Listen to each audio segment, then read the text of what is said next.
All right. Our theme today, who knows what evil lurks in the simplest of code? This is quite a interesting little investigation.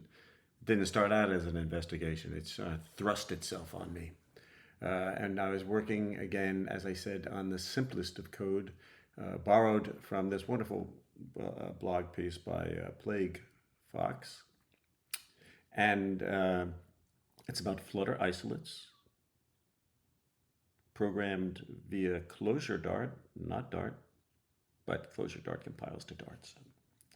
But we get to live in Lisp, and the Dart gets the Dart. So anyway, I digress. This is the simple example that he put together, and as he says, or they say, I don't know who they are, how to spawn an isolate, send a message to it, and then kill it. All right. So pretty simple, right? And I took that code and I translated it to ClojureDart, and I threw in just a touch of matrix. The async formula, which does a nice job of handling the future rather seamlessly, painlessly, and it kind of, you start out as nil while the future is pending, and then and any reactive properties will see a nil.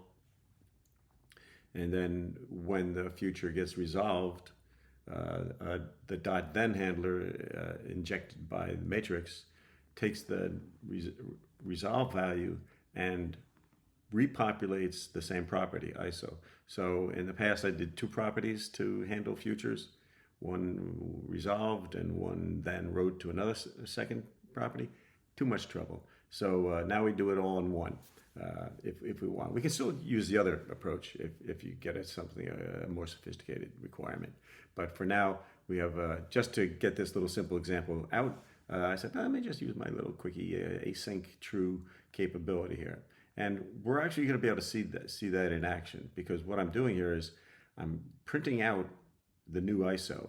So if you follow what I just said, it should be nil the first time, and then we should get the isolate.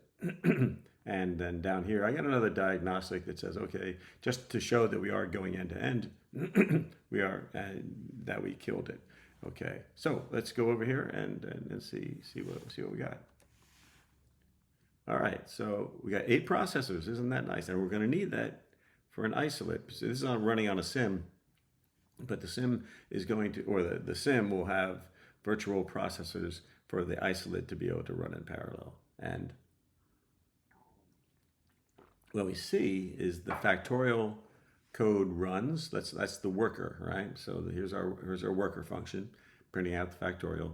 And here's the fun part. The new ISO is nil, hi. And that was because it went through the change process, the reactive matrix DAG change process.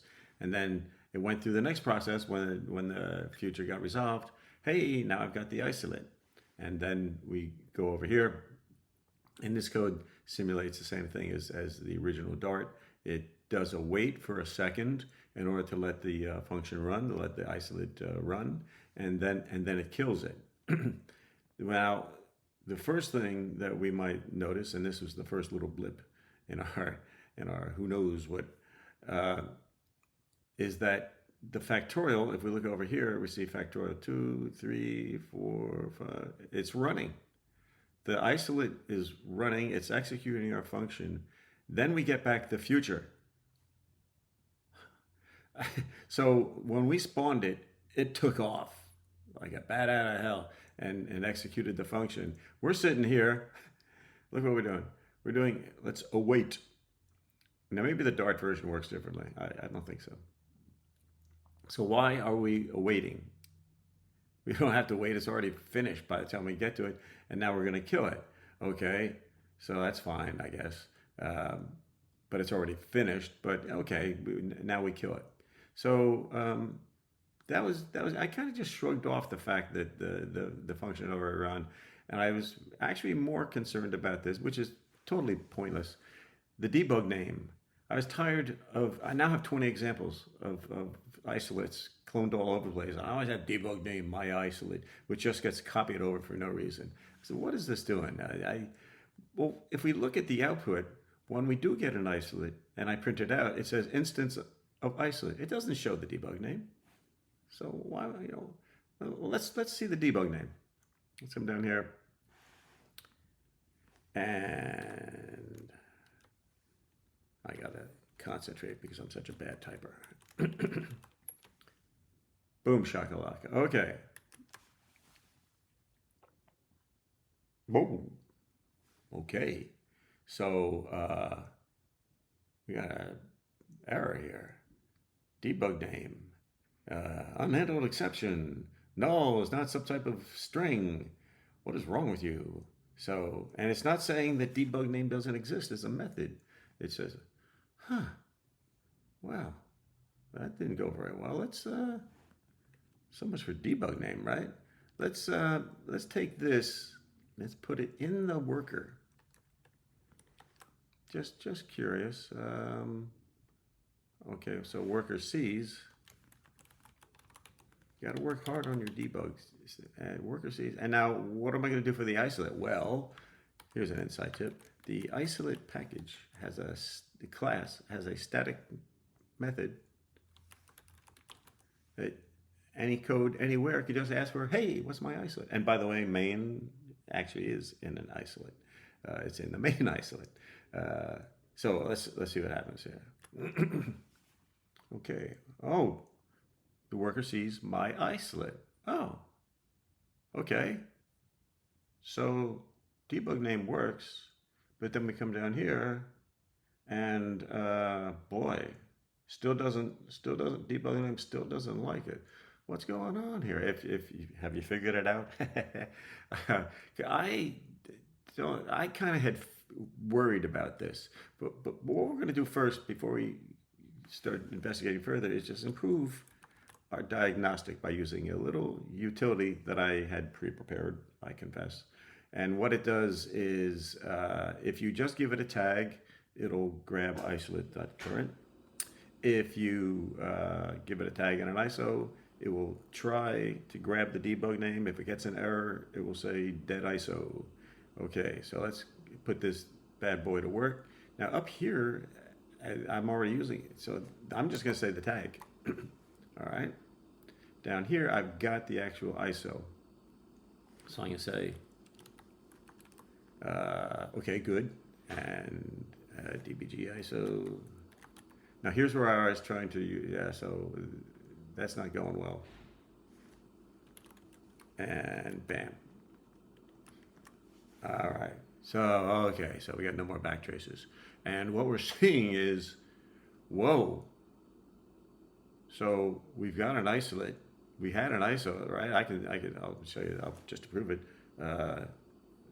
Well, you saw that. We had an isolate. So what's happening is then it's already dead by the time, well, so we don't need this, obviously. Well, let's leave it. Let's leave it. Let's go back up here, and let's have this guy. Maybe have this guy wait, and we'll have him wait. We'll have him wait too.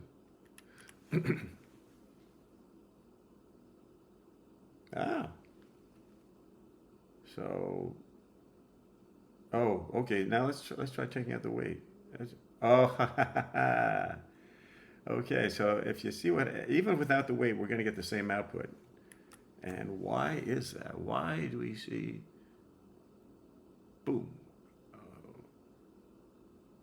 Because we killed the new ISO. But now, actually, the kill doesn't happen. I saw this just recently. So it's not dead yet. But over here we can see, okay, we got the isolate, my isolate, everything is good, and the kill, well, so if we take this out, at this point down here, because we don't want to put a wait in the worker function. This thing is just dead. This is an X ISO. The lessons learned, kiddies, following at home, was we never needed. I remember I said, "Who knows what evil lurks?" This delightfully simple example had two issues. One was waiting unnecessarily, and the second was trying to kill something that was already dead. So, so we can actually, believe it or not, I'll leave that there. Just but and if I were to do something with the exit function, we could demonstrate that it's already dead. But there was no need to kill it. And by the way, I mentioned that I was getting tired of saying this all the time. What do you get if you don't have a debug name? Whoa! If you look down here, it's the debug name, because the function name becomes the debug name. Isn't that something? And well, I can't change. Yeah. Well, let's. I got curious. I always get curious about what if I use an anonymous function? What's the debug name going to be? So now I need to still say worker sees, otherwise I won't see what the name is.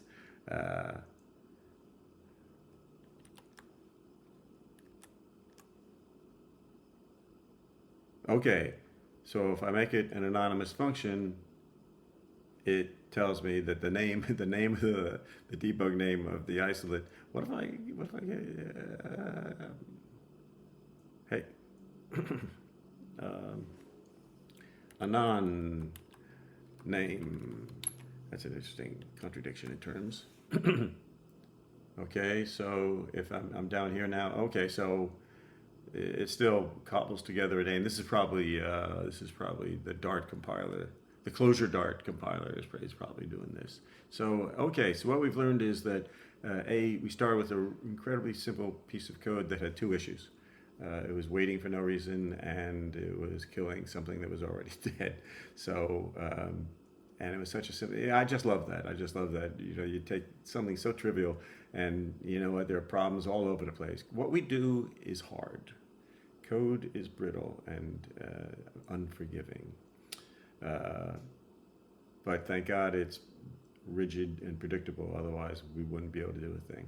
Why am I babbling? Okay, thanks for your time.